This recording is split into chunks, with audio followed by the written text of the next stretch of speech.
खुदा से रूठे हुए बंदे।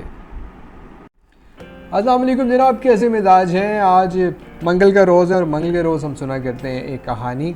आज की कहानी मेरी लिखी हुई नहीं है, ये मुझ पर बीती हुई है, मेरी अक्सर कहानियों की तरह। आइए सुनते हैं है क्या। तो जनाब, आज चाय के कप पर जो हमारी ताज़ा बताज़ा कहानी है उसमें 4 लोग हैं। इन 4 लोगों में जो कॉमन चीज़ है वो ये है कि चारों के चारों मुल्हिद हैं, यानी चारों के चारों अल्लाह ताला के वजूद से मुनकिर हैं और अल्लाह पे यकीन नहीं रखते। पहले साहब एक बहुत बड़े सरकारी अफसर हैं, वाकई बहुत बड़े। दूसरे साहब इंतहाई पढ़े लिखे हैं, एक बड़ी सी यूनिवर्सिटी में पढ़ाते हैं और उनको इतने पसंद आ गए कि उन्होंने अपने पास ही रख लिया। तीसरे साहब नहीं साहिबा, बहुत खूबसूरत लड़की, आंखों से मुस्कुराने वाली और सुनहरे बालों। और चौथे साहब, बचपन तो मैंने इनका देखा नहीं, लेकिन बुढ़ापे में भी इनका बचपना गया नहीं। आइए मिलते हैं चारों से। मिलते हैं जनाब सरकारी अफसर साहब से। Ministry of science and technology ने फैसला किया कि कुछ लोगों को इस्लामाबाद में बुला के खाना खिलाया जाए। अब मुझे इस बात पे बिल्कुल नहीं है कि उनका क्राइटेरिया ऑफ सिलेक्शन क्या था, लेकिन मुझे भी दावतनामा मिल गया और मेरे एक सीनियर कोलीग जो थे वो भी हमारे साथ। तो हम दोनों इस्लामाबाद जा पहुँचे। मेरे सीनियर कोलीग जो हैं इन्होंने ज़िंदगी का एक बड़ा हिस्सा इस्लामाबाद में गुजारा है और इनके बहुत सारे दोस्त अहबाब बहुत सारी कुलीदी और अहम ओहदों पर इस्लामाबाद में फ़राइज़ अंजाम दे रहे हैं। उनमें से एक बहुत ही करीबी दोस्त को उन्होंने फ़ोन किया और उन दिनों मेरा एक रिसर्च प्रोजेक्ट भी चल रहा था और वो उनकी मिनिस्ट्री से रिलेटेड था। तो जब उन्होंने उनको फ़ोन किया तो उन्होंने कहा कि जनाब तू ज़रूर आते, कल खाना इकट्ठे खाते। मैं और ये दा साहब हम दोनों कल उनके ऑफिस पहुंच गए। नेक्स्ट डे वो ऑफिस से उठे और हमें लंच ब्रेक थी, एक करीबी रेस्टोरेंट में खाने के लिए ले गए। खाने के दौरान बात करते हुए सरकारी अफसर साहब ने कहा कि अल्लाह की करनी ही ऐसी थी।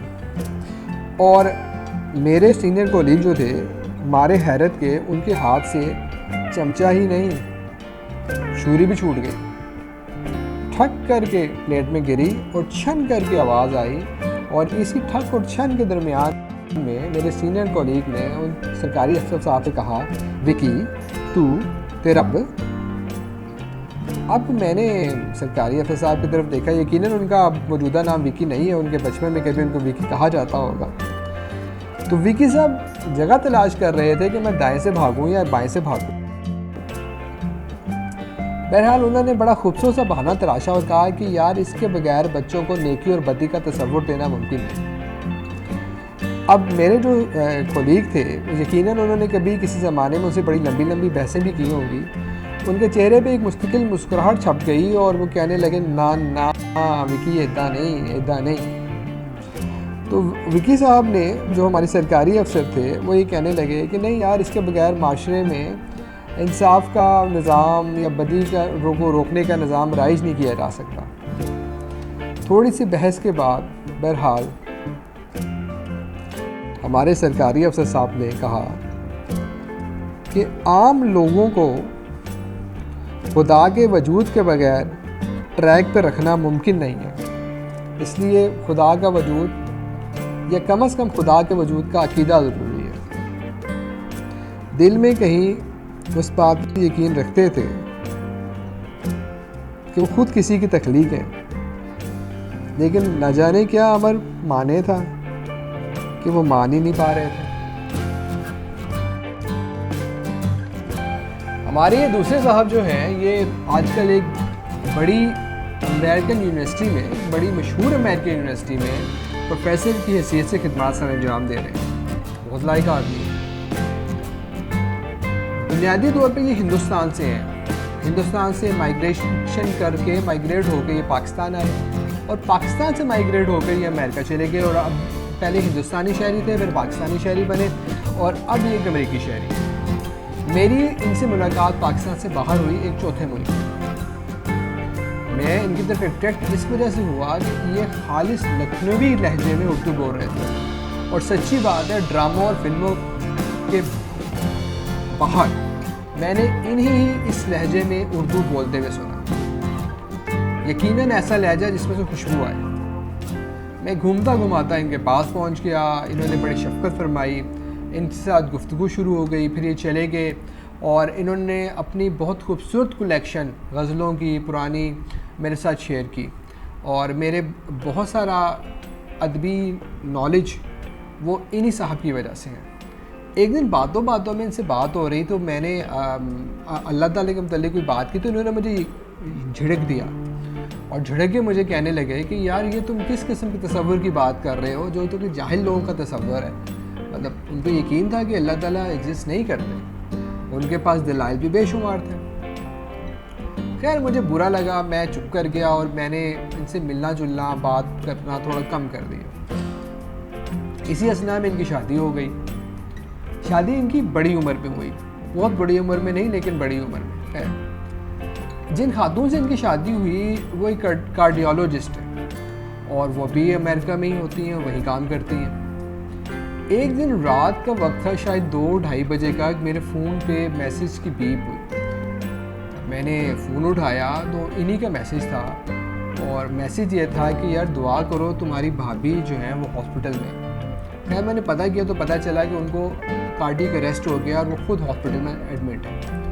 मेरा बहुत दिल किया कि मैं इनसे पूछूं कि किससे दुआ करनी है भाई साहब, किससे दुआ करनी है।